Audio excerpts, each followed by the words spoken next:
Welcome back to my channel G Learn Mathematics. This is a question from the for the JEE Advanced 2023 के लिए specialise question सब सारे जो मेरे channel पे अभी आ रहे हैं. This is specials for 2023 and this all are the हमने ऑपरेशन करके देखा है कि कैसे कैसे क्वेश्चन चेंजेस होते हैं, कौन कौन से रिपीटेड क्वेश्चन है, वो सारे क्वेश्चंस का लिस्ट हमने हमारे पास है, उन सारे कंसेप्ट का लिस्ट है. तो वो सब हम लोग रिपीट कर रहे हैं. तो चैनल पे आप पहली बार आए हैं तो लाइक कमेंट एंड सब्सक्राइब करना नहीं भूलना. देखो ये I1 और I2 है. तो हमारा पूछा जा रहा है कि इसके रेशियो क्या होंगे, what ever with I2 by I1 या I1 बाई I2, जो भी आपको क्वेश्चन में ऐसा होगा.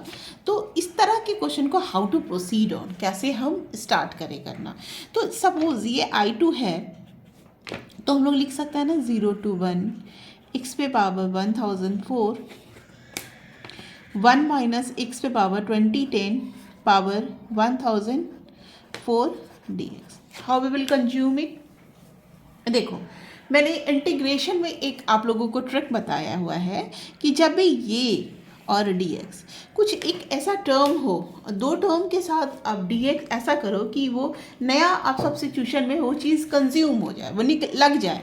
तो अगर हम x पे पावर 1005 डालते हैं, को t मानते हैं, 1005 dx इंटू एक्स पे पावर 1004 हो जाएगा n minus 1 is equal to dt. यानी x पे पावर 1004 dx, ये जो चीज़ आया इसको डिवाइड, अगर dt को इससे डिवाइड कर दे 0 to 1, आई सपोज कि दिख रहा है 0 to 1, तो ये है हमारा, इसको हम dt लिख देंगे और इसको क्या लिखेंगे, इसको x पे पावर 1005 अगर t है तो 2010 है तो 1 माइनस टी स्क्वायर हो जाएगा. एंड 1004 है, 4 को एज इट इज़ लिख देंगे, 1004 हो गया. एंड इसको क्या लिख देंगे, इसको dt लिख देंगे. इसके 0 to 1 इसके लिमिट पे कोई फ़र्क नहीं पड़ेगा जब x इसको t माना जाएगा. तो now the limit will be the same. This is the I2. हमारा जो जॉब होगा इस तरह के क्वेश्चन पे कि अगर रेशियोज पूछे जाए तो कुछ ऐसा क्यों ना करे कि नया हमारा जहाँ बन जाए, वैसे ही कुछ ऐसा क्यों ना करे कि I2 और I1 बराबर हो जाए, या किसी कांस्टेंट या अलजेब्रिक टर्म के साथ हो तो आंसर वो अलजेब्रिक टर्म हो जाए. तो ऐसा करने के लिए अब क्या करना है, this is the first step. Now again we have not, हम अभी तक डेस्टिनेशन पे नहीं पहुँचे हैं. तो हम अपने टारगेट पे पहुँचने के लिए आपका बस टारगेट क्या होना चाहिए, I2 should approach to I1. This is the turning point of the question. TP. I2 should approach to I1. अब हम क्या करें, अब देखो अभी तो हम इसको रखते हैं और इसको सॉल्व करते हैं. तो आगे का पार्ट तो अब देखो dt अकेला है, इसके साथ हम कुछ भी नहीं कर सकते, तो हम इसको 0 to 1 कर देते हैं. 0 to 1 1 माइनस टी पे पावर 1004 इंटू 1 प्लस टी पे पावर 1004 इंटू डी टी लिख देते हैं. ठीक है. अब क्या करते हैं कि हमारा जो चीज़ है वो देखो 1 minus x as it is है, एक्स का है, तो ये वाला जो पूरा चीज़ को वाई मान लेते हैं, है ना. तो सब सोच के, मतलब टारगेट हमारा अचीव का, आपको जब गोल फिश की आइज़ पे ध्यान होता है तो आप कैसे मूव कर रहा है, क्या कर रहा है वो नहीं देखते हो, आप सिर्फ उसकी आंखों को देखते हो. तो आपको टारगेट मैंने क्या दिया है, I2 को I1 पे पहुंचाना है. तो 1 plus t let's assume as a 1. तो क्या हो जाएगा, टी का वैल्यू हम लोग यहाँ पे क्या डाल देते हैं, 1 प्लस टी, या चलो छोड़ दो 1 प्लस टी छोड़ देते हैं, दोनों केसेस में आ जाएंगे. बट चलो इसको 1 प्लस टी के बदले में हम लोग 1 माइनस टी ही ले लेते हैं. देखते हैं दोनों ही केस में एक ही बात है, आप दोनों में से कोई भी ले सकते हो. Will approach the at an answer. तो देखो minus d t is equal to d y. मैंने इसको लिमिट्स को 1 होगा तो 0 होगा, ठीक है, 1 है तो 0 है, 0 है तो 1 है, और साथ में माइनस है d t d y minus के साथ, तो minus will be the consume and the limit will be the same 0 to 1, है ना.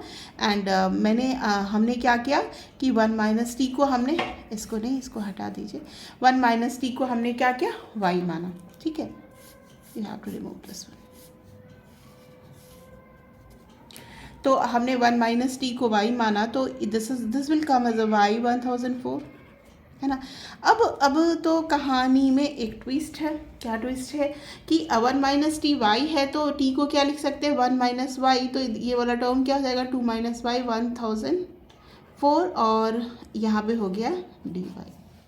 ठीक है, यहाँ तक तो हमारा कहानी हो गया। अब देखो again a target, what is the target, we have to reach it at I1 के करीब पहुंचना है। तो या वहाँ पे 2 माइनस 1 नहीं था, वहाँ पे 1 माइनस एक्स था। आप इसको बैक करके देखिए, ये क्या था 1 माइनस एक्स था, 2 माइनस एक्स नहीं था। तो हम लोग इसको क्या करते हैं, y को 2m ले लेते हैं। ठीक है, 2m ले लिया तो dy इक्वल टू क्या हो जाएगा 2dm, है ना। तो y को 2m ले लेंगे, तो यहाँ पे अब इसको एडजस्ट करते हैं, 2m पे पावर 1004। एग्ज़ाम में इतना भी लिखने की ज़रूरत नहीं है, थोड़ा तो आपको प्रैक्टिस करते करते पता होता है कि आप कहाँ कहाँ स्टेप को आराम से खा सकते हो। dy को लेको बाहर 2 कर देंगे एंड dm, है ना। तो ये हो गया 2। अब देखो बट यहाँ पर limits will be change, y को 0 डालोगे तो 0 होगा, y को अगर 1 डालेंगे तो limits will be 0 to half होगा। ठीक है, 2 0 to half.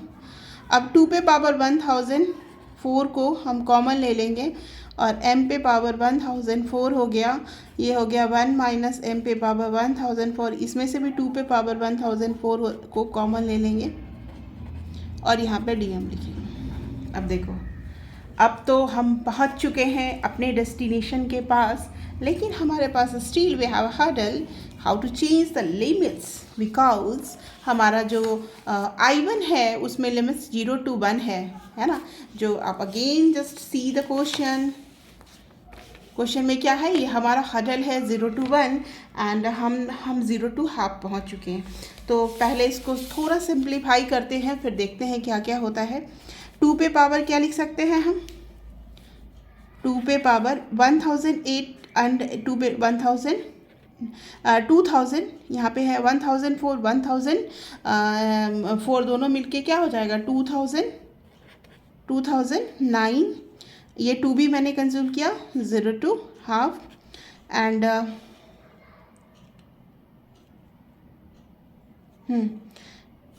0 to half m पे पावर 1005। अच्छा, यहाँ पे हमें dm की जगह ये लिखा, यहाँ पे 1/1005 छूट चुका था 1005, मैं अगेन लिख देती हूँ 1005 1/1005। ये तो जेब्रिक है, यहाँ पे छूट गया था, यहाँ पे इसे डिवाइड करेंगे ना, इसकी जगह dx, बट ये दिस विल बी डिवाइडेड, तो वो इसको यहाँ पे हम इसको डाल देते हैं 1005 एंड 1 माइनस m 1004 dm। अब इसमें बस लिमिट्स का अंतर है। You can use the property of, क्या प्रॉपर्टी यूज़ कर सकते हैं, ये जो पहला जो फंक्शन है इवन फंक्शन है, इसको x की जगह 1 minus F x 1 minus x even function में हमने पढ़ा है ना, एफ एक्स बराबर एफ एक्स, यहाँ पे हमारा क्या हो जाएगा 1 माइनस एक्स, दोनों की केस में हमारा सेम होगा। तो हम इसके केस में दो तरह के फंक्शंस होते हैं, एफ एक्स बराबर एफ माइनस एक्स एक्स पर तो इवन हो गया, और एफ एक्स बराबर माइनस ऑफ एफ एक्स पर तो ये हो गया हमारा ऑड फंक्शन। तो ये हमने पढ़ा है, तो उसका यूज़ कर सकते हैं। अदरवाइज दूसरा भी चीज़ यूज़ कर सकते हो, वो क्या है कि 1 हाफ है ना, तो हाफ को k ले लो, तो k जो फंक्शन होता है 0 to kx, है ना, एफ एक्स डी एक्स। तो हम लोग k को बाहर ला सकते हैं ना, k को बाहर ला सकते हैं, तो हम हाफ को बाहर ले आते हैं, तो हाफ इसमें कंज्यूम हो जाएगा, तो हाफ इसके साथ आ जाएगा। तो 2 पे power 2008 divided by 1005 and this is the same as a I1, है ना, और हमने I2 को निकाला, अभी लिमिट की ज़रूरत नहीं है। तो I2/I1 इज इक्वल टू 2 पे power 2008 divided by 1005 is our answer. तो this is the case. If you have any doubt please write me on comment box. Thank you. तो पहले एक बार फिर से स्टेप्स देख लेते हैं अच्छे से, ताकि आपको अच्छे से समझ में आ जाए। I1/8 I2 का रेशियो ऐसे क्वेश्चंस रहेंगे तो आपका टारगेट क्या होना चाहिए, आइदर आप I1 को I2 को पहुंचाए या I2 को I1। चूँकि नीचे वाला थोड़ा बड़ा और कम्प्लेक्स लग रहा है तो नीचे से मैंने स्टार्ट किया। कौन सा स्टेप क्यों किया वो इम्पॉर्टेंट है। x पावर 1005 को t लिया, 1005 x1 यहाँ पे 1005 छूट गया था तो ये 1005 से डिवाइड हो जाएगा ये वाला पूरा, इसके लिए dt लिख दिया। 1 minus T 1 plus T, 1 minus t को बाई किया, 1 प्लस टी भी ले सकते हो, एक ही बात होगा। लिमिट्स को आपको चेंज करना होगा 0 to 1000। फिर यहाँ पे हमारा ये हडल था 2 माइनस, तो y को 2t ले लेंगे बिकॉज हमको पहुँचना कहाँ था, यहाँ पहुँचना था, इसीलिए तो 2t लेके फिर लिमिट्स को चेंज किया, लिमिट्स में फिर प्रॉपर्टी लगाया, प्रॉपर्टी लगाने we get the answer I2/I1 2 पे पावर 2008 डिवाइडेड बाय 1005, 2 पे power 2008 divided by 1005। This is the answer of I2 divided by I1। अगर I1 डिवाइडेड बाय I2 पूछेंगे तो उस हिसाब से हम लोग वो आंसर दे देंगे। तो thank you, please like comment and subscribe my channel.